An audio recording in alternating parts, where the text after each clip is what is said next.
This is the DTV Digest, the podcast that brings you news and reviews of films which didn't make it to the cinema. And now, here's your host, Mike Parkin.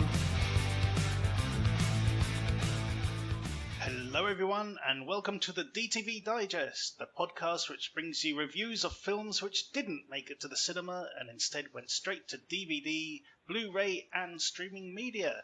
I'm your host Mike Parkin, and joining me this week is Richard Hawes. Hello everybody.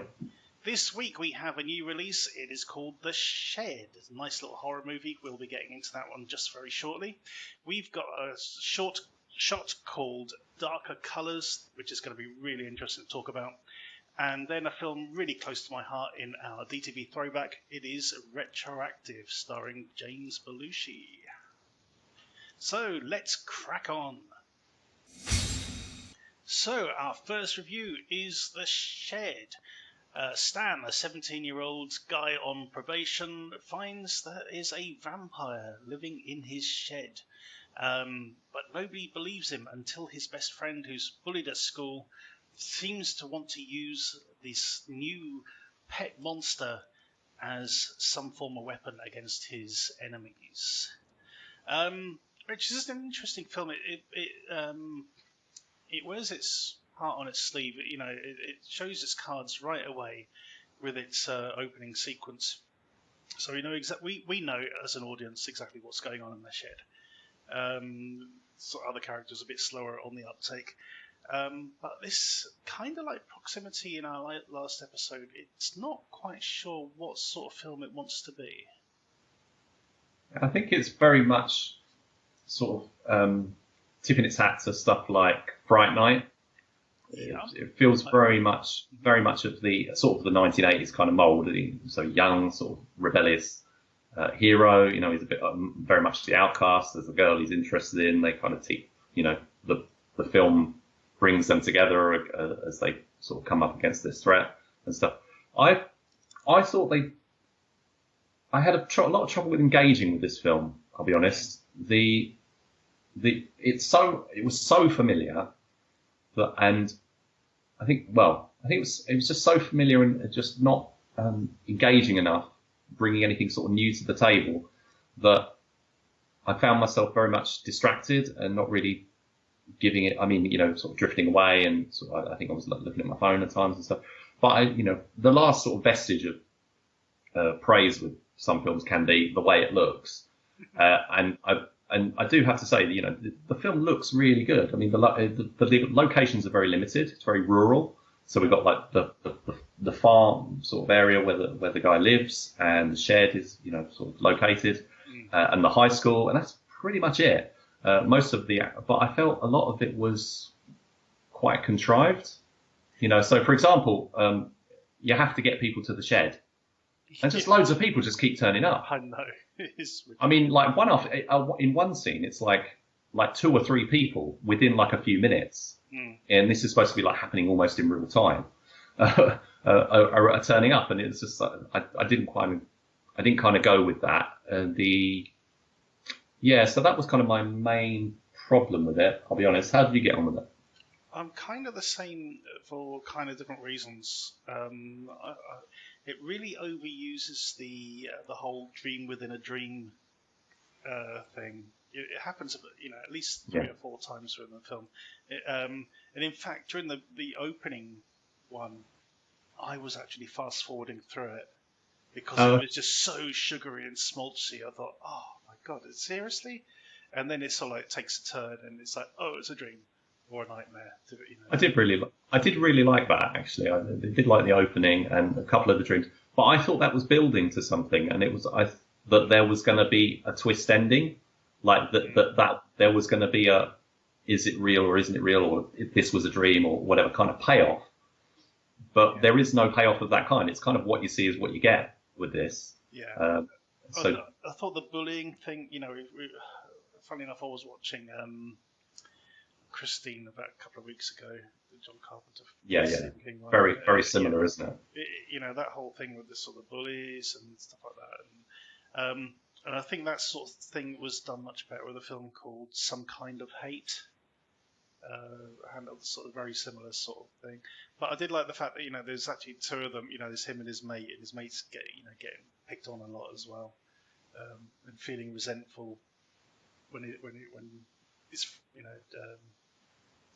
what's his name? Stan. Stan. Isn't there to help him that one time or something. Yeah, I think those characters, those two guys, and their relationship, which is quite complex, I think they're pretty well drawn characters, and the performances are good.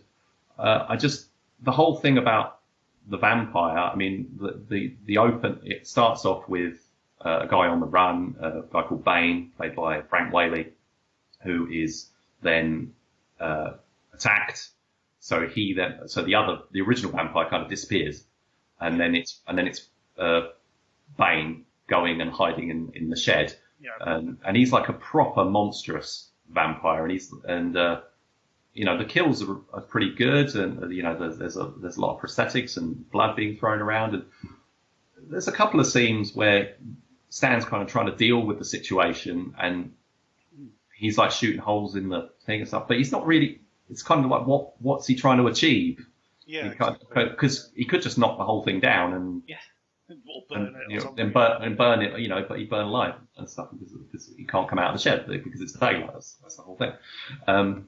But so I'm not sure that contrivance of him being actually in the shed works. I think also the problem is slightly the setting up of expectations. When you see a film called The Shed, it's such a sort of comical title. You expect a bit of humour, and this film doesn't have any. There's not really any joke. Well, there might be one or two, but it's not the horror comedy kind of thing that you might expect from the title. Yeah, especially since there's the Shaun of the Dead knockoff Shadow of the Dead. Yeah, which was actually pretty decent. Yeah, it actually did make good use of the shed and in the zombie apocalypse and everything. But anyway, yeah, you're right. There's some good sort of prosthetics and effects and things. Once the cat's out of the bag, as it were, and everything, there's the siege at the house. I thought that was done really well. There was one sort of lengthy homage to Ferris Bueller's Day Off, when he finds out the sheriff's gone back to his house and he has to sort of leg it home. And he's running through everyone's gardens and everything. I thought, okay, yeah, that's Ferris, but I didn't pick up on that, but that's a good catch.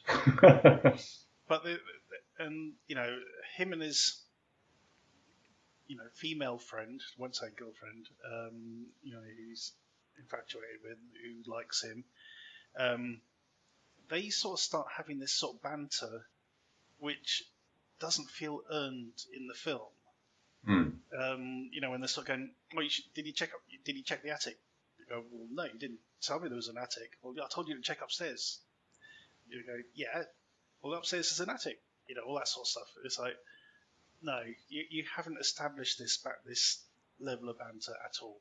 You can't go into it now. And they sort of repeat it at the end when they're going, did you check the boot of the car?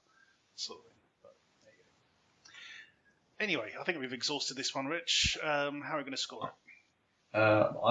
Because I didn't really engage with it particularly well, I have to go sort of for a middle of the ground 5 on this one.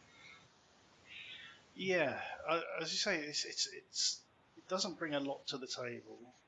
It really didn't even, the premise of the friend sort of coming in and wanting to use it to dispatch his enemies sort of thing doesn't really sort of come to fruition either. It does sort of lend itself a bit more to the friend in Fright Night, who gets turned into a vampire. That it has more leanings towards that than anything else. But yeah, I think it's almost a 6, but I think it's going to end up being a 5. Before we move on from it, I just want to mention a couple of things. There's one of the other actors in the movie is Timothy Bottoms, who plays the abusive grandfather character. Oh, yeah. And by coincidence, we covered one of his brother's films, Shadow Fury, recently. So I thought that was a funny coincidence that we've ended up doing a couple of the Bottoms brothers movies. Two Bottoms. Yeah. But also, Frank Whaley who's had he's a really good career, really good character actor. He's been around since like the 90s, turning up in stuff. He had like leading roles in the John Hughes movie Career Opportunities, and turned up in various other things, but he's much more of a character actor these days. And this role, you see him at the beginning and he turns into bad, but he doesn't get anything to do. No, not at all. So not until the very end. It seems the role basically seems completely beneath him. He's a good actor, and this vampire turn didn't really give him anything to play with. So I actually felt that was another sort of detrimental aspect of the movie. Yeah, there's no real interaction between what's in the shed and the other characters at all. No, not at all. Anyway, okay, so a couple of 5s, unfortunately, for The Shed.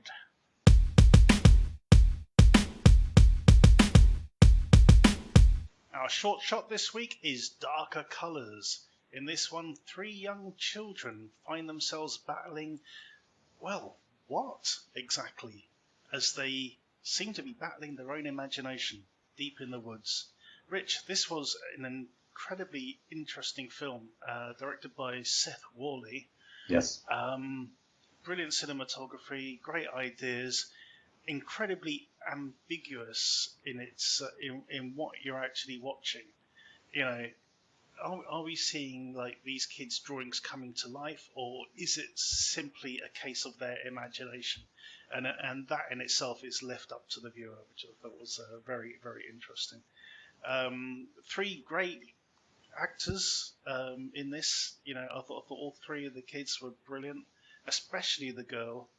I thought she did an amazing job. She seems to be wise beyond her years for sure. Lexi Janicek. Yeah, I'm sure we'll be seeing her name in the future. This is just like, of all the films we watched, all the shorts we've seen over the sort of past few months, I think this is probably going to be the most memorable. Absolutely. It's only 12 minutes long. Seth Wall is one of my favourite filmmakers at the moment. I mean, we've covered films of his before, including Go Bag, which is a personal favourite. He brings so much to the movies, in terms of all the quality and the the writing style. He's a very imaginative guy, so there's lots of ideas and that. This is his first proof of concept film, so we don't get a clearly defined beginning, middle, and end. You don't have to watch it as a proof of concept. It does work, I think, on its own merits. Yeah. There's supporting, because he works for or with a company called Red Giant, who put the film out. I don't know if it's his company, I'm not sure, but all the films generally are associated with that and have lots of like making of materials and that behind them, telling aspiring filmmakers what they've done and what they've used to do various things. And there's so many amazing bits of kit that people can get hold of these days. So there's a video he made called "Why Make a Proof of Concept" kind of thing, where he goes into the fact that this was a film that this is a film he's trying to get made off the ground as a feature, and the wrestling that he had with himself is, do you try to make a feature and make a short and it ends up being the only thing you make, or it spoils the main feature or whatever, different reasons that he's done it. I think it really works fantastically well, and I hope that it does the intended job of securing financing for the feature that he's trying to make, because I think it's such a great idea. It seems like it should have been done before, and I'm not sure if something similar has been done like it, but it is incredibly well executed. I think there've been riffs on this sort of idea before, at least sort of using you've had things like Dreams, like Dreamscape and. Do you remember Paper House in the 80s? I was going to say Paper House, yeah. Yeah. That's definitely that sort of thing. But you've got it's one of those films where it invites you to rewatch it because you don't really know what the hell's going on. And then you want to go back, and once the sort of penny drops, you sort of go back and see it a different thing. So you've got the kids there's no parents around, it's just these 3 kids, and they're doing their drawings, they're talking about stuff, and you don't really understand what the situation is. And then they go outside and they see this car, which has got loads of blue stuff all over it. And it's like, okay, I don't really know. And then they go to the to woods, and that's kind of where one of the big there's kind of a big scene takes place there, and then it goes to the house where you get sort of a big final confrontation. The characters have kind of, well, Amber is the kind of the main character of the girl. She has a clear arc from like the beginning of the story to the end. You know, she's only like what, I don't know, what, 5 or something, or 6, but she gets like this sequence at the end where it's like she's Linda Hamilton in Terminator 2 or something. She's like, or you know, something, or I don't know, was it The Quiet Place kind of conclusion kind of thing or something. So she gets like this badass moment where she's coming in with this you know, how she feels like she's strong enough to now take down the creatures of her imagination almost. And then we get this kind of final shot in the movie of the 3 kids sort of staring down another threat, which brought to, you know, it's kind of like Stranger Things, but The Mist as well and stuff like that. And they've made a maze as well. It has a touch of that to it. Yeah, that's a very good observation. Yeah, that's a really good film. Tackles a similar idea in a very different way, but yes, very, it's the way people, you know, you got people interacting with one person's imagination. Yeah, in a way. Yeah, it's very interesting. Because say the visual effects, as you would expect, are, you know, if you've seen any of his films before, I say completely top notch. I mean, this is amazing work. You know, you've got to check it out. Absolutely. We'll put the link for this short in the footnotes, so check it out. I think a good sign of any film is, you know, leaving the audience wanting more, and you're definitely going to be wanting to see more of this after you've seen it.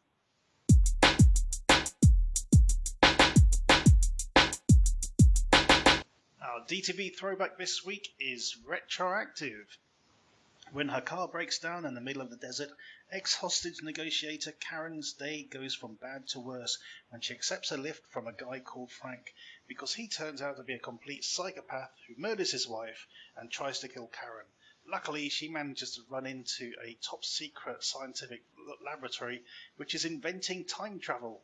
Finding herself back 1 hour earlier, Karen tries to fix what had previously happened, but ends up making things worse and worse. Now, this is a true hidden gem, Rich, this one. It's, I think, cruelly overlooked by most people, possibly because of, you know, it's just Jim Belushi, known for his comedies, if anything, and not really any other sort of names in the cast. But this is just one of the best time travel movies out there. Yeah, I think it's quite amongst those who've seen it, it's very well regarded. Yes, I think it did pretty well when it came out in 1997, I think it was, and you know, there's a lot to recommend it. Not least the fantastic sort of location cinematography of the desert. I mean, this is a low budget film with not a lot happening in it. I mean, the internal scenes probably look, you know, cheaper than the rest of it, but it looks great, and it uses its budget really well, uses its locations really well. The limited story, it's got this kind of Groundhog Day theme, which has gone on to, you know, we've seen more recently in stuff like Primer, I guess would be probably best sort of comparison to bring. But this is an action movie primarily, so we get a massive escalation of the problem. So the more you try to fix it, the worse it gets. Absolutely, and that's what I loved about this, is the fact that, you know, the first time she goes back, she's like a bit confused, and then sort of realizes, you know, what's actually happening, and tries to change things, or tries to warn people what's happening, but ends up getting more and more people killed as a result, which is really amusing. And you know, you start to sort of map out where people are and how they, you know, where they come into the story each time. It's really, really interesting. Yeah, it's got a great cast. Jim Belushi, in one of his best roles as this sort of foul-mouthed psychopath who you realise that he suspects his wife's been having an affair and is planning something but he's got his own plans as well. And this poor woman Karen is sort of caught up in the middle of it all. It's just really, really well done. Yeah, and so Belushi is completely playing to his strengths in this. He's, it's one, as you say, one of his best roles. I mean, he's his usual sort of. He's got that sort of obnoxious charm. Yeah. He's really in your face, bit, quite crude. Not particularly likable character, but you're drawn to him, and he completely. He's headlined for good reason. He completely steals the movie. He's one of the strongest villains that you can have in a film like this. The director Louis Morneau has done sort of He's done other films in a sort of a similar setting, let's say, like The Hitcher 2. Joyride 2. Yeah, and Joyride 2. So both of which are quite similar. But he really got a lot out of Belushi, so much so that they made a second film together called Made Men, which is also highly recommended. Another really good film. Which was made like about 2 years later. But we've also got Kylie Travis, who is the lead character. Very, very appealing lead. This is again one of the very few films she's actually done. She was in a TV series called Models Inc. and appeared in a couple of other bits, and did I think a couple of other roles, but then apparently she retired to become a socialite and just sort of do charity events and things like that. So but she's really strong in this. She's a very, very capable heroine. Yeah, very much sort of a Linda Hamilton kind of character, isn't she, in this? Yeah, she's doesn't take any, whatever. She completely stands up to Frank. There's another. Frank's wife in the movie is actually Shannon Weary, who is completely cast against type.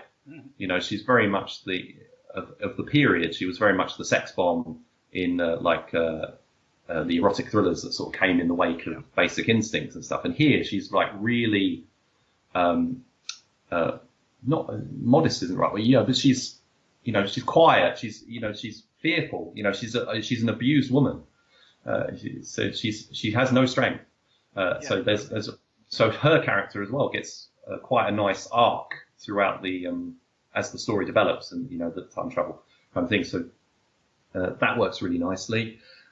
Frank Whaley, who we mentioned, he had such a small role in The Shed. Yeah. He has his role here is also quite small, but he gets a bit more to do as the scientist who is responsible for creating. I mean, the whole setting up of the time travel device is quite cheaply done and not really dwelled on too much. It's quite basic, and there's a couple of sort of swirly visuals and that, but that's because that's not what the film is about. The film is not really concerned about the sci-fi element. It's all about the atmosphere of this deserted, isolated highway with like one police officer who's trying to ineffective in trying to stop any of what's going on. There's even a plot. There's like this MacGuffin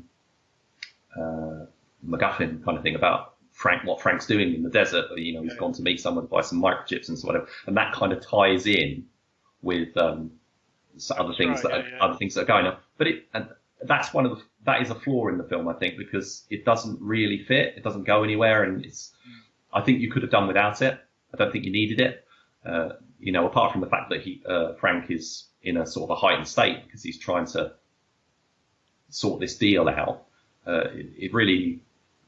That wasn't something I needed to dwell on too much. But yeah, I mean, it's a fantastic film. Absolutely. Again, like in our previous episode when we were talking about Shadow Fury, this is sort of, it's been allowed to go out of print in the UK. It hasn't been picked up by either of the main streaming services yet. So, there is a version of it on YouTube at the moment. So we'll put a link into that if you haven't seen it. I think old importable DVD, because MGM did a release in the States, I think. And you might be able to get your hands on one of them. But I don't think it's ever been released on DVD here.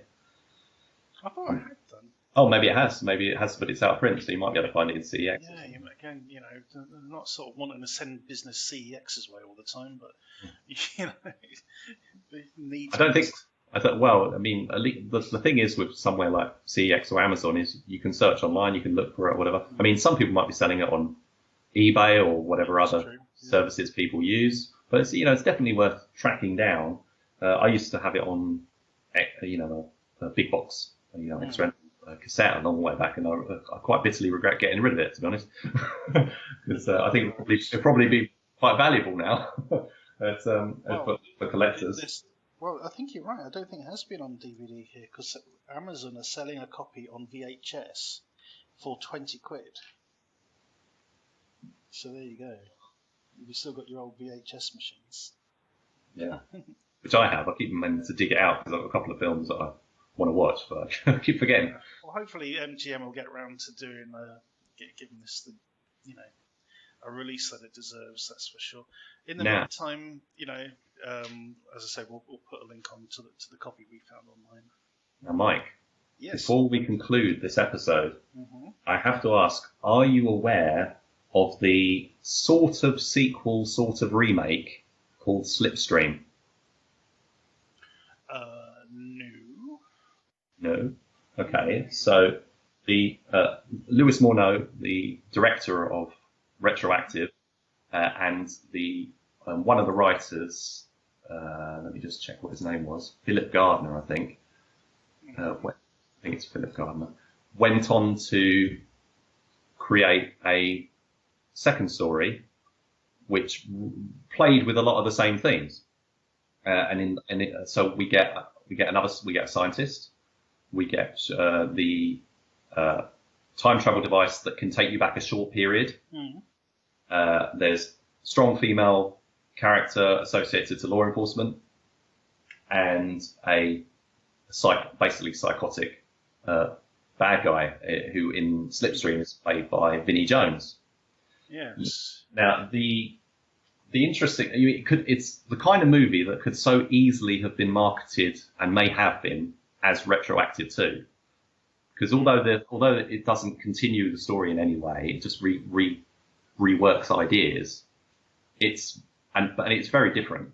The similarities are so much. I mean, it's even got the same producer, Brad Criboy, one of the producers, but the treatment is so different that it makes it a very interesting companion piece. So, and that actually is available on. You can rent it on platform, various services. I think you can rent it for like 99p.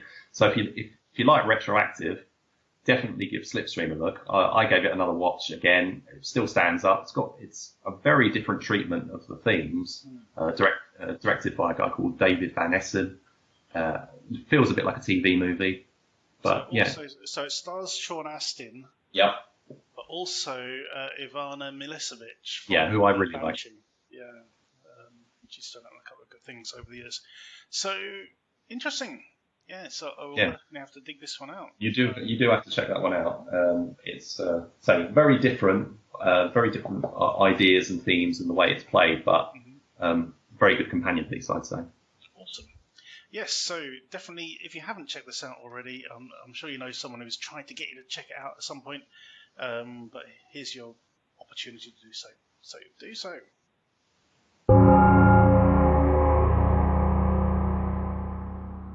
And that's the end of the show. Check out the footnotes for the link for the short film that we looked at this week, Darker Colours, and the trailers for the other releases as well. And thank you for listening, and see you again soon. Thank you for listening to the DTV Digest. Let us know your thoughts in the comments and tune in again next time.